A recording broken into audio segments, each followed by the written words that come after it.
Alex got me tickets to see Pink for Christmas, and it's not until April, and I am counting down the days. I'm so excited. I am in love with her. So I thought it might be fun to do a like lifestyle-ish type of video meshed in with like a makeup-y type of video, because I still want to play with makeup with you guys, but I'm also exploring all of these other interests that I have and different things that I want to talk to you guys about. So I thought it might be fun if we married the two together. I got this little baby Natasha Denona palette for Christmas, and I'm so stoked about it. It is the Mini Star 5 eyeshadow palette. It doesn't look like it has a shade name on it. I did some swatching of them already, and I'm very excited. I don't know exactly what kind of look I want to do today, but I might end up just using every single shade. So today the topic I wanted to hit on was things that I'm leaving behind in 2018. I did a goals video recently, and it was very lengthy, and I talked a lot to you guys, but I feel like I am becoming anew. I think most people feel that, you know, the bug of the new year where you want to new you, new year, new year, new you, however that phrase goes. And I have definitely experienced that in the past, and I've created goals for myself, and I've achieved some of those goals, which I talked about in that video. But I'm in a space right now where I don't really know what this next year is going to be. I don't really know what things are going to happen. The only thing that I know for sure is that I have a cruise booked in October for Europe, and that's really all I know. I don't know what I'm going to be doing for work. I don't know a lot of things, and I feel like I should be really, really scared, but to be honest, I'm just really, really excited. And I feel this really strong energy that the universe is going to align this year, and that it's just going to be a really good year, and I'm going to find a lot of happiness this year, and I'm going to find a lot of strength within myself. By the way, I'm using the SOS primer from Clarins. Brows, I'm going to use the Anastasia Brow Wiz. I don't know if I can talk and do this, so I might just do it. So brows are done. I used the Anastasia Brow Wiz, and no, it's not Brow Wiz. It's something different. It's the one with the like slant brow definer in caramel, and the Anastasia little, oh my god, words are hard. And the L'Oreal brow gel thing from the Camila Cabello collection. Before I get started with the Natasha Denona palette, I do have my eyelids primed, and I'm going to take a little bit of Wet n Wild Creme Brulee. So the first thing that I am working on letting go of before 2018, and these are all things that I kind of bring to the yoga mat with me. I've been practicing yoga. I've been going to hot yoga, and it's about the practice of your body. It's about the practice of listening. It's also about the practice of these inner things that we deal with, be it demons, be it good things, be it whatever the case might be. It's about softening into those things, and this list are definitely pieces that I've taken to the mat with me as my intentions. I'm going to take this light matte brown. I'm going to go into the crease with this. And so these are things that are definitely going to take me a lot of willpower and a lot of strength and a lot of work to not bring into me with the new year. And I might not get there before the clock strikes 12 a.m. on the 1st, but I definitely want to have these be something that don't weigh as heavily on me come that time. This is my first forte with Natasha Denona shadows, and it's going pretty well so far. I mean, it's a matte brown, so definitely a shade that could be easily messed up, but I definitely would not expect it to be if you're paying out for eyeshadow. So the first one is letting go of hurt feelings that I have about things that happened that were out of my control. I have a tendency to make everything my fault. Even if I had no control over the situation, or it was something really, all of the factors took part externally, I have this thing, which a lot of us might have inside of us, where you blame yourself. And I think it comes from not wanting to blame other people, which isn't healthy either. So we turn it on ourselves and we make it more about us than about somebody else doing something bad to us, which again, both of them are not good to do, but I am definitely that type of person that tends to internalize it and to make it seem like my fault. So something that I'm working on a daily basis and will continue to develop within myself. So something that I'm definitely going to work on in 2018 and hopefully come into 2019 with less of a weight on my back is not being hurt by things that happen that are just out of my control. And for me, a lot of those things have been job related. I've had a lot happen in the last 2 years career-wise that I haven't talked a lot about on here because it is a very personal thing and I'm still very early on in my career, so I don't want to say anything that could affect potential, places that I end up being. So it is something in 2019 I don't want to be hurt anymore by these things that have happened that I had no control over.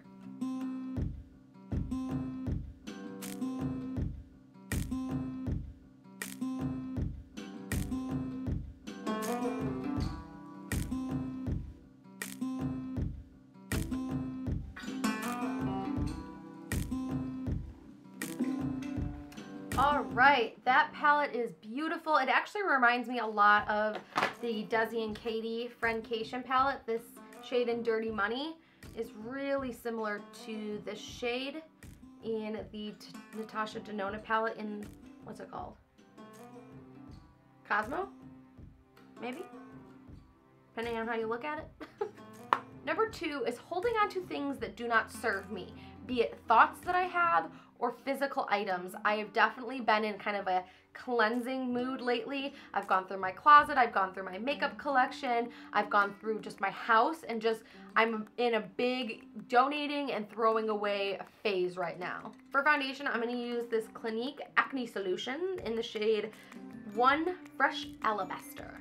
Alex's aunt gave this to me, and I'm really enjoying it.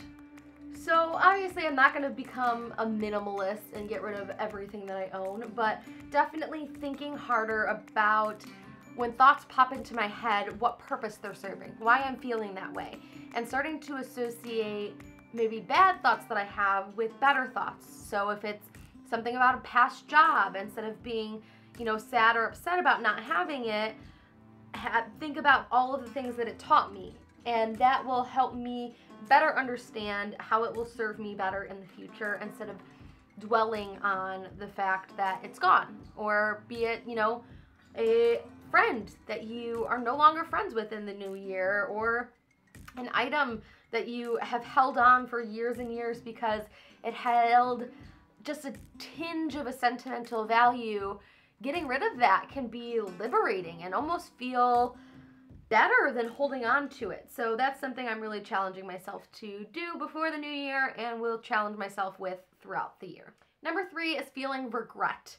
Now, regret is a huge issue that I have. I'm a big fan in my mind of the shouldas, the couldas, the wouldas. So that's something that my yoga practice is helping with a lot, is being in the present and not thinking about the past, not thinking about the future, just being where I'm at and appreciating that. We all get this one vehicle to live in, this one body. We all get this one life to live. And if we spend all this time thinking about things that happened to us before, that are already done, that we've already lived, it doesn't serve us right now. And if we spend time thinking about the future, it's great to set goals and to have aspirations, but if you're constantly living in the future, you're not really living your life right now. And that's something that I struggle with a lot, and that stems from my anxiety, is I tend to think about all of these things that I, again, coulda, shoulda, woulda in the past, or that I should be doing in the future. This is the Makeup Revolution Concealer in the shade C2. And this is the sponge that I talked about in my December favorites. So definitely the moving past of a lot of regret that I have is something that I don't want to bring as my baggage into 2019.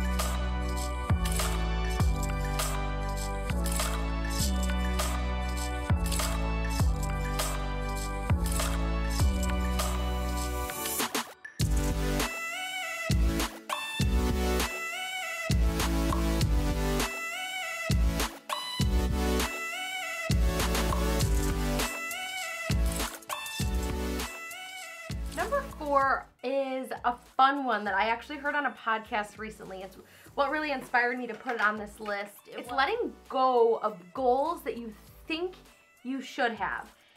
We all do this, I think. It's this clinging on to things that you think are good for you, or you think that other people think your goals should be. This expectation that I need to run a marathon, I need to lose 50 pounds, I need to write a book. And if that's not where your soul is, if that's not where what lights you up, then why put it on your list? I've done this to myself before where I think like maybe one day I'll do that thing and maybe that's who I'll be one day. But why am I wasting my time and my energy and my source power thinking of something that I actually don't even really want? I don't want to run a marathon. I don't really think that I'll ever write a book. But for some reason, those are things that have been in my mind, and I need to just let go of them and make space for the realistic things that I want in my life instead of pretending to be this thing that I'm not. So I highly recommend that be something that you incorporate into your life as well. It's just letting go of these fake goals that don't serve you, that you don't really want. Recently, I've been obsessed with my Hourglass Luminous Bronze Light Bronzer.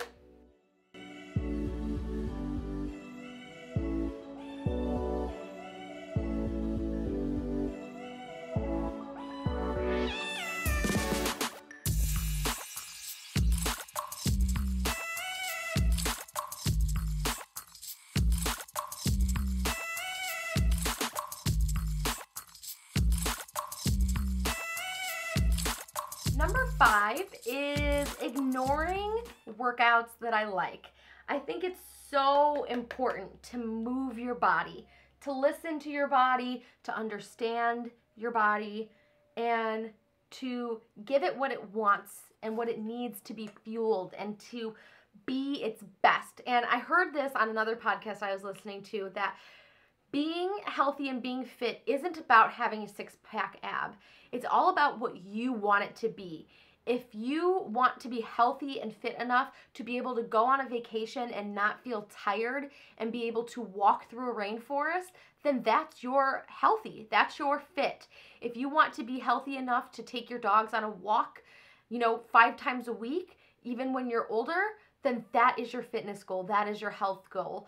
It's important to move your body, but not in the same way that everybody else does. Your fitness goal shouldn't be to have rock hard abs if that's not what will make you happy in your life, because having those abs is not going to equate to happiness. If you do everything you can to get there, but you're not happy along the way, or you don't realistically want that, then you're not going to be happy with it eventually when you get it. If you're doing something with a goal that is you, that is truly you and authentically you, whatever that might be, if it's walking your dogs, if it's going on a vacation, if it is simply just being able to wake up at a certain hour and have the energy to perform throughout your day, then make that your goal. Make that what lights you up and what makes you want to do your workout. And I've learned at the tail end of 2018 here that there are so many workouts available, and I freaking love hot yoga. It brings me so much joy. I feel so good after class, and I always thought to work out I have to run, and I do not like running. And I will incorporate it every once in a while because it is good to get your heart rate up, but I don't need to do that every single day to be at my optimal health. Being healthy is also being happy.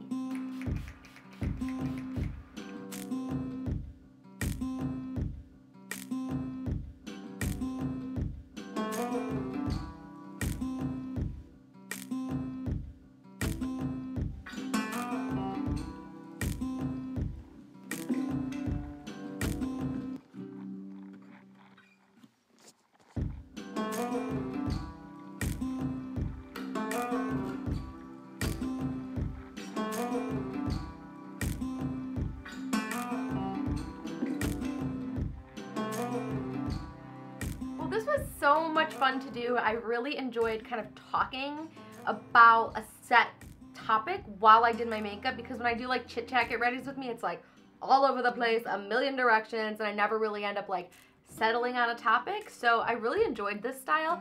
If you did as well, let me know in the comments down below. But I do want to recap really quickly. Number one, I've got my list here, so I'm going to read it. Number one, hurt feelings from things that have happened to me that were out of my control. Gone. 2, holding on to thoughts that do not serve me or items that do not serve me. Gone. 3, feeling regret for the things that I think I should have, could have, or would have. Gone. 4, things I think that should be my goals, like running or writing or getting six-pack abs. Gone. Number 5, ignoring my body and ignoring doing workouts that I actually enjoy. Gone. Let me know in the comments some things that you're letting go of before the new year, or starting today, whenever you're watching this. Pick a thing that no longer serves you and just inhale and exhale it out. My yoga instructor said something today in class that really resonated with me. I was in a position and a pose that was not very comfortable for me, and I was feeling some pain and some tightness, and she said that any areas of your body that you're feeling that tightness is different energy that you've stored in your body. Probably bad energy. And that was really enlightening to me, and that you can also solve most problems with your breath. So we really sat in that pose and took really meaningful breaths and just softened into the position, and it was incredible. And at the end, I was comfortable in the position, and it was getting over that hard part with my breath and with my own body that was super empowering and super cool. So hopefully that bit of information, that bit of light that my instructor gave you, you're able to take with you and help you in any aspect of your life, be it a physical pose you're trying to put yourself into or an emotional, difficult position that you're putting yourself into. If you enjoyed this style video and this type of content, then get excited because more of it is to come. I'm feeling real good right now, and I want to share that energy with you guys. So have a beautiful day, and I will talk to you very soon in my next video. Subscribe, like, and comment. Bye, guys.